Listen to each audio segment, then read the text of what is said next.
When I moved into my first house share at midlife, or at the age of 55, I really didn't know what to expect. I was just glad to get away from a really difficult relationship and to start rebuilding my life financially and emotionally. So, in this video, I'm going to share my experience of that first house share and what I learned about boundaries, space, and balance of power that I didn't know until I started living with other people. Hello, I'm Shirley, and on this channel, I share what it's like living life solo after starting over again and just finding out what nourishes us at this stage in life. This video isn't around, I'm simply sharing my experience of that first house share and what I learned about dignity, safety, and home. When I moved into that first house share, it happened really quickly and nothing was planned. I didn't weigh up any pros and cons. I just moved. And at the time, I was just glad to get away from a really difficult relationship. And that was my main priority. And the first week of being in that house share really went in a daze. And I really didn't understand what was going on at the time. I was just glad that I didn't have to see my ex every single day and have to go through the roller coaster of emotions every single day. In those early days, there was even an air of excitement and the possibility of what the future brings and how I can rebuild my life again without being controlled into what I can and what I can't do. And at that stage, I really didn't even consider what it would be like to be sharing a home or a house or a living environment with anybody else. My main priority at the time was, yes, I've got away and I can finally relax from those day in, day out onslaughts of roller coaster of emotions. Once the adrenaline finally wore off, I began to see the reality of what I was living in, and I began to realize what little space I had all of a sudden, and unpacking my clothes in the wardrobe, which, to be fair, was a three space wardrobe, and having my day-to-day stuff unpacked into what was the kitchen cupboard, the reality of how little space I had began to sink in. And that realization landed heavier than I expected. I had hoped that when I moved away from that person, that it would be planned, I would have it all sorted and knew where I was going, but I didn't. It happened literally within a couple of weeks, and I had to pack everything, and I just moved in a rush. I only took what I needed day to day and the clothes that I needed, and left most of my stuff where I was living with the ex. And once I had time to be alone with my thoughts, new fears surfaced about money, housing security, uncertainty, the reality of living with people I really didn't know, and how long I could realistically afford to live like this. And what started as a kind of relief soon began to show to be just a different kind of stress.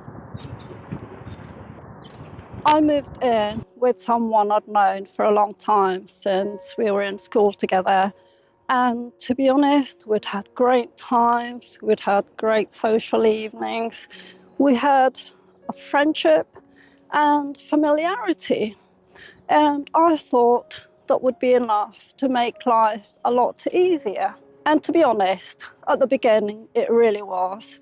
We had fun, we had loads of laughter, we had similarities of moving into a different area.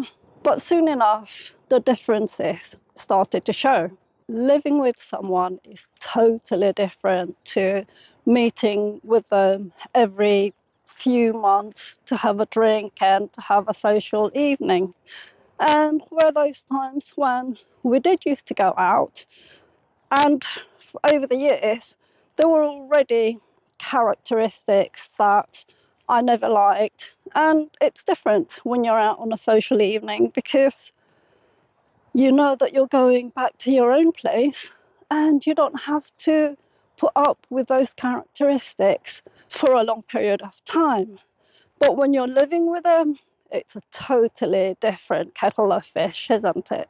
And let's just say, there is no escaping people when you have to live with them 24 hours or a lot of the time. At that time, I was rebuilding on several levels, emotionally, financially, and in terms of basic housing stability. The other person had a job, and a pretty good paid job at that, as well as the freedom to come and go. And really, that was not the problem. For me, I liked my space. I needed the time and solitude just to be myself and regain a sense of balance. But over time, my vulnerability and my lack of confidence began to shape the relationship, and the power of balance was definitely showing itself. And because I just come from a controlling relationship, I just didn't have the mental or emotional capacity to assert myself and be confident in doing that. And I'm just not really a person who will answer back to people. I just tend to walk away and let the people be who they are. So small things started happening, the kind of everyday pressures that show up when shared housing is driven by affordability rather than choice. So things like my fridge space got reduced to one shelf inside the fridge, even though the person had a small fridge in their room. And it was power games like that that happened. But because it was early days and early months even, that I really didn't feel like I could answer back or I could assert myself and tell this person to say, well, you've got more space over there, why don't you use that? And I had to just put up with what was being handed to me at the time. I know that this may not mean a lot or it may not mean much to some people, but at the time I could really feel my space getting smaller and smaller, and I just did not have the confidence or the emotional and mental energy to assert myself and the rights that really I did have in terms of space in the house share. Very early on, when we moved into that house share, I did have to borrow like pots and pans and a few bits because when I moved from the ex, I literally just took my clothes and my camera equipment and just those essential things. I had no pots or pans to cook with. It didn't even occur to me at the time. I was just happy to move away from that person. So at the time, I really had no money for essentials like that. And because I was borrowing stuff, there was a feeling of indebtedness. And when the time came when I did get my monthly benefit, and I would overcompensate for what I had to borrow in my time of need. And I'd share what little food I had, even though I really should have saved the food to make it last longer. And so all those power plays, and I know I have to accept that it's also to do with me, it's to do with my insecurities, my knowing that I had very little. And it just made me feel so worthless, so indebted to other people. I did a lot of keeping quiet to keep the peace, and also because it was the first time I was sharing space with other people. I just wasn't used to other people's sense of cleanliness.